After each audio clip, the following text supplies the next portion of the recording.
हात्ती आयो फुस्छ भने जस्तै यहाँको जनताहरूलाई त्यस्तै भइरहेको छ।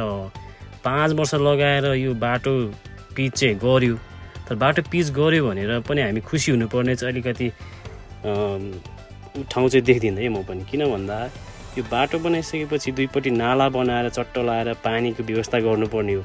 अब अहिले यो आधी घन्टा पानी पर्दाखेरि त यस्तो खोला बगे जस्तो पुरै आल जमेको छ, बाटो जता ओह्रालो छ त्यतै पानी गएर पुरा यहाँ घर जग्गाहरू नै सबै बगल जस्तो अवस्था छ भने भोलि पर्सि यो वर्षाको बेलामा चाहिँ 6-7 दिन पानी पर्दा मुसुलधारे ठुलो पानी पर्दाखेरि त लगभग सबै बगाएरै जाला छ नि त। यो बाटो बनाउँदाखेरि अलिकति ध्यान नपुगे हो कि कसको कमजोरी हो? यो सडक विभागको कमजोरी हो कि ठेकेदारहरूले यो जनताको आँखामा धुलो छर्न र बजेट मात्रै कुम्ल्याउनले यस्तो गरेको हो कि होइन भने त्यो नाला बनाएर चाहिँ पहिला बाटोको चाहिँ व्यवस्था गर्नुपर्ने होइन र?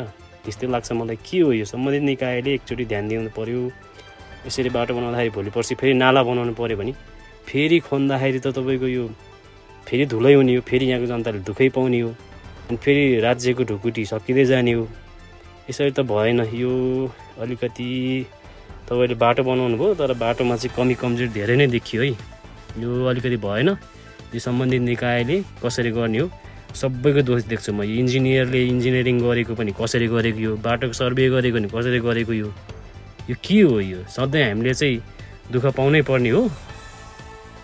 यस्तो हो भने त यो बाटो बनाएको केही फाइदा भएन। जो आए पनि त्यही हो, कानै चिरेको मात्रै भयो।